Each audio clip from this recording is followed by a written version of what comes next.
When she arrived, the hoarding situation was so bad that she was only able to retrieve Buttertort. He was living in a roller bin with a dirty piece of newspaper, and he was curled up in a piece of a curtain, and she said it looked like he had wanted to die.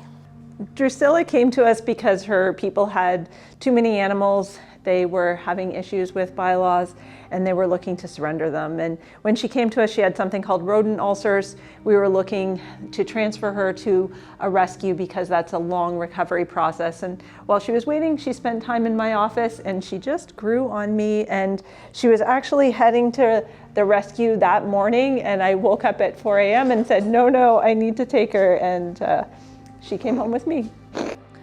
When I think about her story, and because I believe she was a stray when they found her as a stray, which is kind of mind-boggling because she's so tiny. She's actually gained a pound since we've had her, or just under a pound.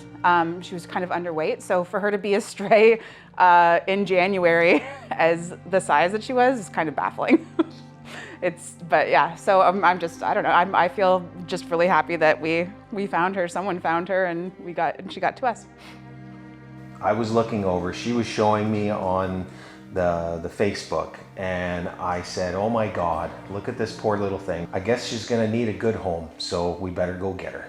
How does it feel seeing so many animals for the course of 30 years find their forever home? So part of that. Yeah, oh, it's amazing. I mean, it's obviously why we're here.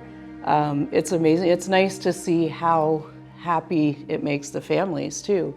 Like on our side, we consider the animals more, but the importance of these pets in people's lives is absolutely incredible too.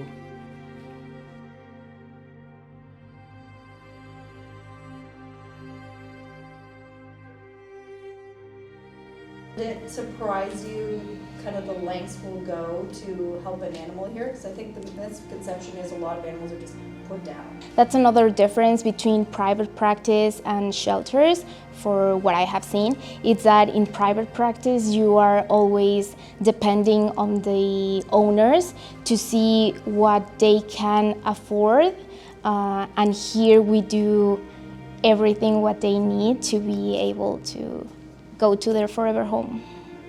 Other things that we do are kind of more behind the scenes, and people don't always necessarily know kind of what goes on in a day-to-day here. And it's important for us that we are kind of that bridge to people in our community. So we offer low-cost wellness care here. We offer a pyometra program, and we offer a discounted price for pet owners who don't want to euthanize their pet, that this is kind of the last chance for them, that can come here, receive that life-saving service, and stay with their family. It's not always healthy animals that we have that are preparing for adoption. It's animals that come in at a time of crisis, at a time where maybe their prior owner wasn't able to care for them at that time, or they're an unowned pet and had been, kind of living on the street. We're able to provide whatever they need to get to the point of becoming adoptable.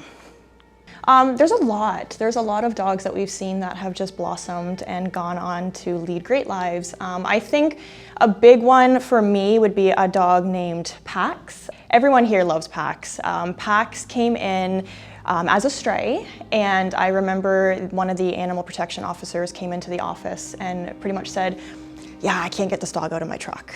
He's terrified. So I went out there, prepped with my hot dogs and my treats as I normally do. And there was this dog that was just terrified of life. So we worked with him a little bit. We would sit in his kennel with him, and eventually got to a point where we were able to touch him and kind of show him that, we're not a threat, we're trying to help you. And once we got him out, I remember my coworker and I saw him start to play, and it was like the best day of our lives, just watching him open up like that. One that really stood out to me was a 15-year-old cat named Sweet Petey. She was just a very, very sweet, affectionate cat, and this older gentleman came in asking for a senior cat because his cat had recently passed away and he has never lived without one. And as soon as I showed him this cat, he held her and she started purring and he burst into tears.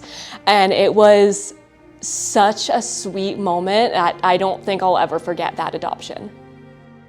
So our life has changed since adopting Fig. Just one thing that, only in good ways, we go outside more because she doesn't like to go outside by herself. I wake up at 6 a.m. and I put him into his tub for a bath. He must listen to Lainey Wilson, 2 of her songs. It can only be those 2 songs every morning or he will throw a fit and try to get out of the tub. But I think he's amazing. He makes me laugh every single day.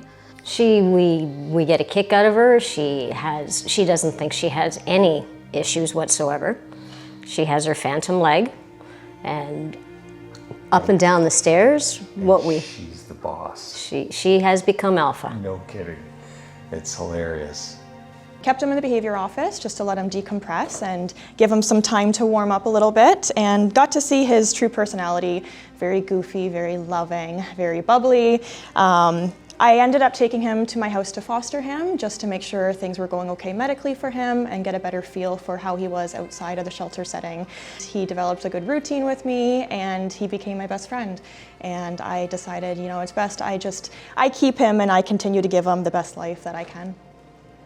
And then just like our little unit feels more complete. We've lost 2 dogs in the last 2 years.